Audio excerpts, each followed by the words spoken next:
Well, everyone, thanks to you, I've hit 50,000 subscribers. Appreciate it. Thank you so much for the subscriptions.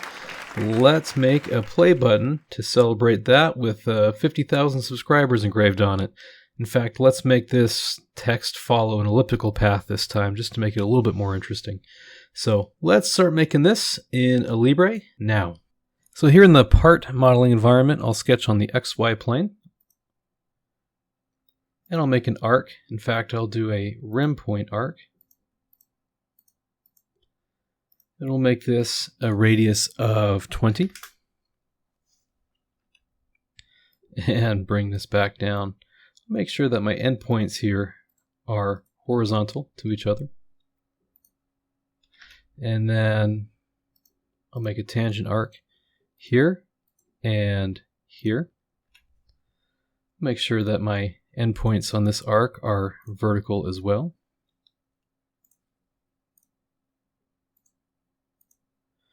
And then we'll give this a radius of 1. Give this a radius of 8. All right, now we'll grab a construction line and we'll grab the midpoint of that arc right there. Make sure that this is vertical. And we'll give this a distance of 2.5. Do the same. Grab a construction line off the origin. Midpoint of this arc, we're going to say horizontal. And that's not how I wanted it to update, so we'll simply drag the sketch a little bit so it updates in the way that we want. We'll say horizontal. And then give that a distance of 4, depending on what aspect ratio. I think I want this play button to be a little bit wide. I think that'd be cool. Next. Several ways we can do this. I think I'm going to opt to mirror. So we'll choose these two arcs across this mirror axis like that. And then I'll choose mirror again, and I can choose arc, arc, arc, mirror axis here. Done. And then we'll deactivate the sketch. Next, I'll make a plane. We'll offset the plane to a distance of 0.75. There. And then we'll add a point at the intersection of this plane and this axis. Let's loft to that point. So I'll select that point and my sketch.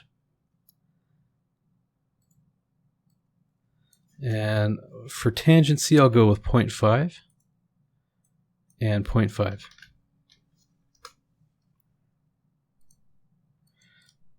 And I've got what looks to be a reasonable play button.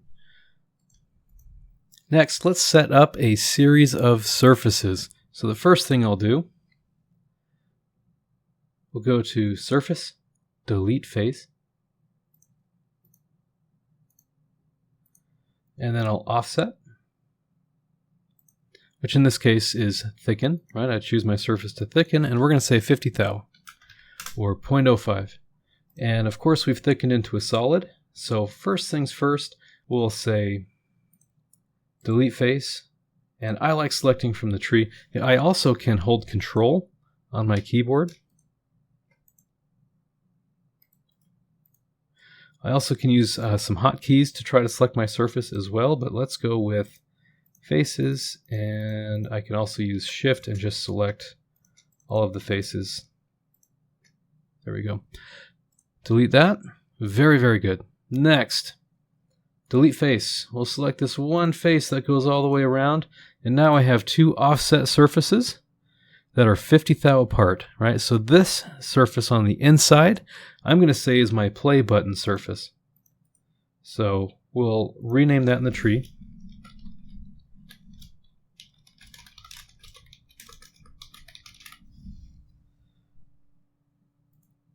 And then my outer surface here, we'll call that the mesh surface.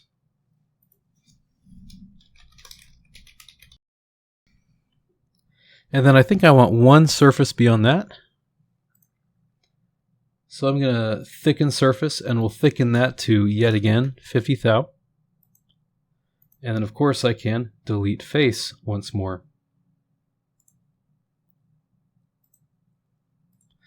and that has given me an inner, a middle, and an outer surface. And you'll notice I have a redundant surface, so I can go to delete face and select the redundant faces, again holding the shift key. And so now I can say that this will be my outer surface, or I'm going to call it my text surface. And so I've got 3 surfaces, all with names. I think the next thing to do is just to get to modeling solids again. I'll jump on my XY plane and activate a 2D sketch. I'll use my hexagon tool and make 2 hexagons, apply it to that, horizontal, horizontal,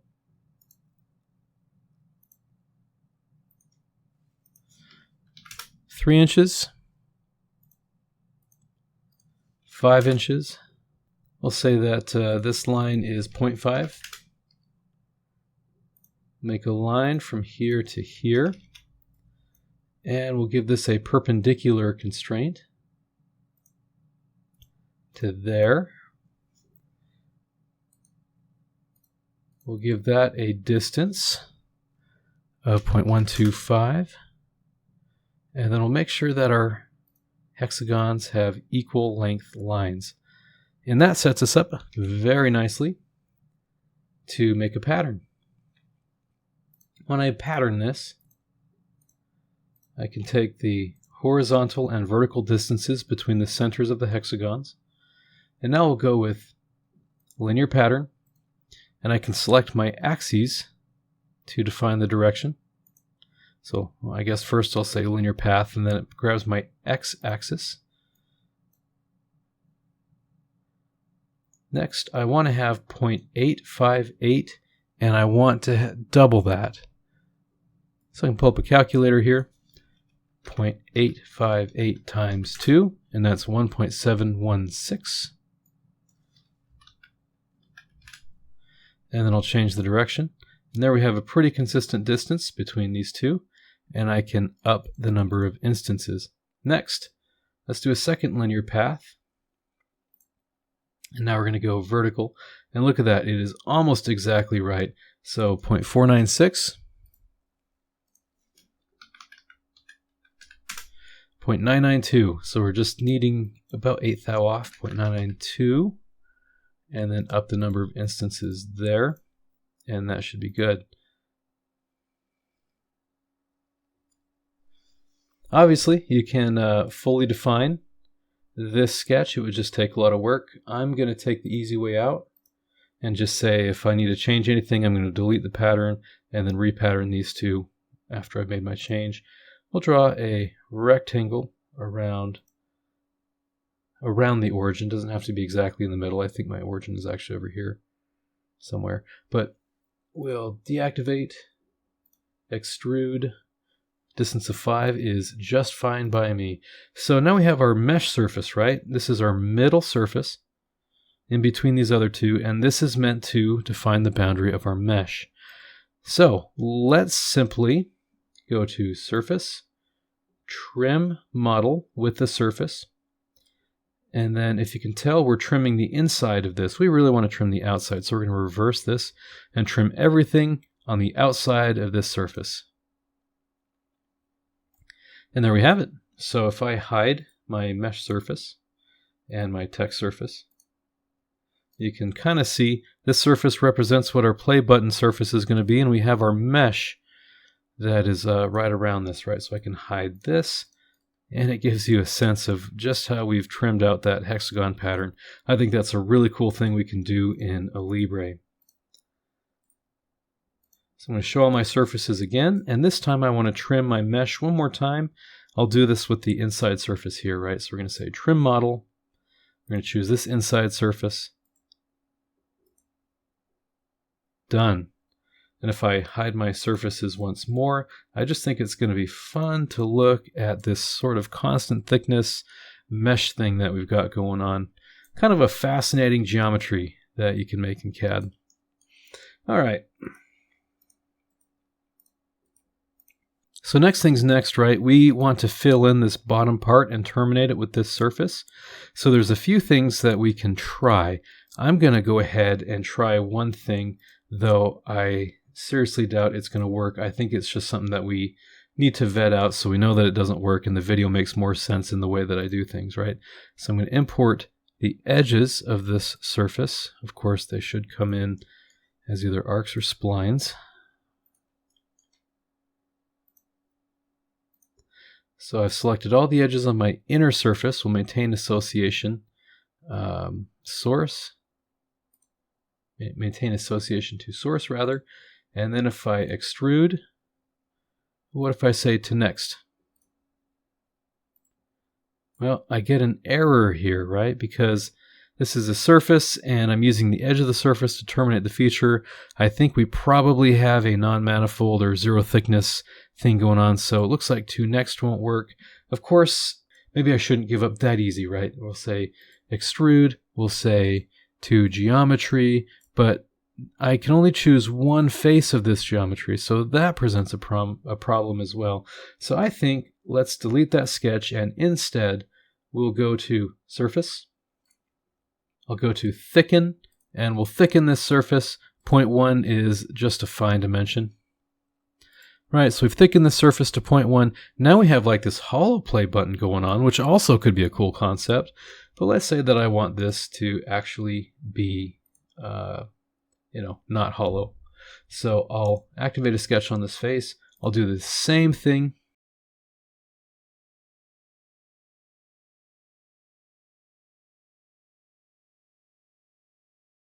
And selecting each of these elements here will maintain association. And I selected this, so we'll get rid of that. Great, so I've done the same thing, but now we're dealing in solid land, and that gives me the option to say extrude, and I have a few things I can do. I think I like to go to next, and now if I reverse my direction, I actually can go to next because it's a solid and I'm tracing this inner edge. So say OK to that. And now let's take a look at what we have. I have hide. I've got this cool play button shape and a hexagon mesh that seems to go all around the outside, which I think gets some style points. So let's add some text to it. And I think this is the really fun part. Let's jump onto the XY plane again. And I could do an arc, but I think ellipses are so much more fun. All right, maybe I want my text to take this kind of path. Yeah, that's kind of cool. Yeah, maybe there. Well, I will define this ellipse. 5 is good. And 1.75 here. But of course, I want an arc to define this. So we'll go with convert to reference, and I can redraw this with an elliptical arc, and I've already traced out what I think a good ellipse is going to look like. So we'll choose elliptical arc right there, and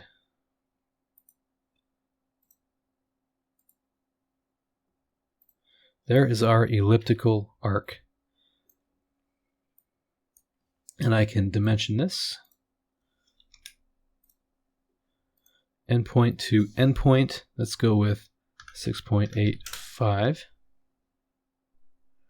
And then we'll go with horizontal on each of these points.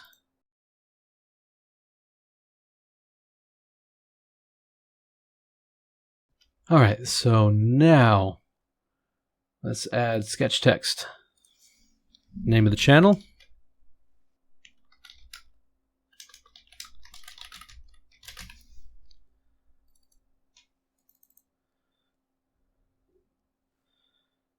And then maybe we'll go with something interesting. How about Zilla slab medium? And I'll say a long path, and I can choose my arc as my path figure. And then maybe we'll reduce the size to about 0.5. Maybe 0.6. 0.55. That looks about right. Maybe I can start, yeah, right there, about 0.5%. So we'll apply that. We also have the option, if I wish, to offset off the path. I really like the center line, going down the center line of the path like that.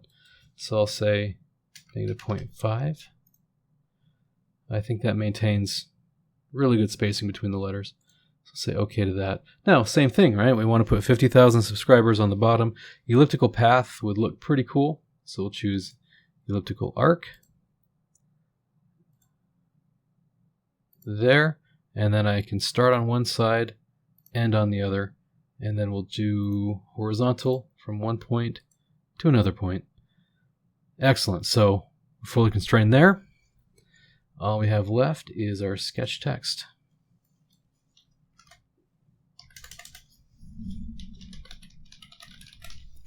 So 50,000 subscribers, we add a path there, and of course we're a bit upside down and whatnot, so if we reflect over the path, we'll convert path to reference figures, and then we'll choose reverse path over here, and of course I have to reflect over the path again. Alright, there we are. Next, I think we're the same height as before, so I'll just adjust my spacing so that we appear more in the middle. Not my spacing rather, but my start at percent. That looks about right. Apply that. So we'll close that. Next, let's extrude. Of course my sketch isn't closed, so what I'm going to do is make sure that I forgot to convert this path to reference figure, so we'll just right click and convert that to a reference figure, and there you can see the dotted line. So we'll deactivate. Now we don't get a warning. I'll simply reverse my direction and OK on that. I can go to my text surface, show that, and then we'll say surfaces, trim model, and we're simply gonna trim this text. Our arrows are pointed in the correct direction, so we'll say OK.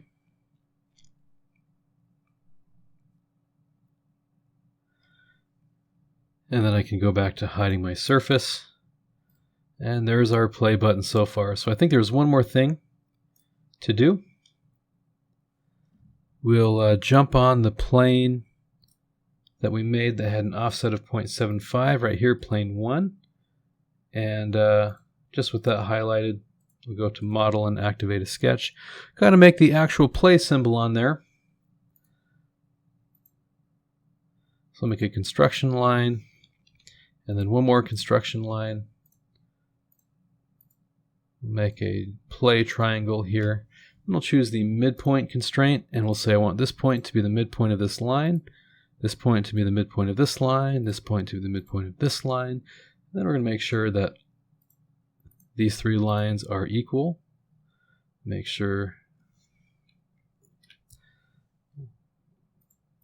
we'll make sure that this line is vertical, and then we're going to say equal and equal. And now the only degree of freedom we have is the size of our play symbol. I think that looks pretty good. Maybe a bit big. Maybe right there. Put a dimension down there. We'll make it a nice round number, 1.5. But you know, I kind of like it big. Let's go with 2. That's great. All right, so there is our there's our play button sketch. I'm going to go ahead and extrude this. So we're going to select extrude cut. We're going to select dual depth. One depth is fine. The other depth I want to go to about 0.3. In fact, you know what? I can even say mid-plane, which is basically the same thing. We're going to say 0.3 and OK. And that's about the right depth that I want for the play button. So I think we are good here. Hopefully this was enjoyable to watch. It's really fun to make geometry like this in Alibre. Thank you for watching. If it was helpful, please subscribe. And thank you for being 50,000 strong. See you in the next one.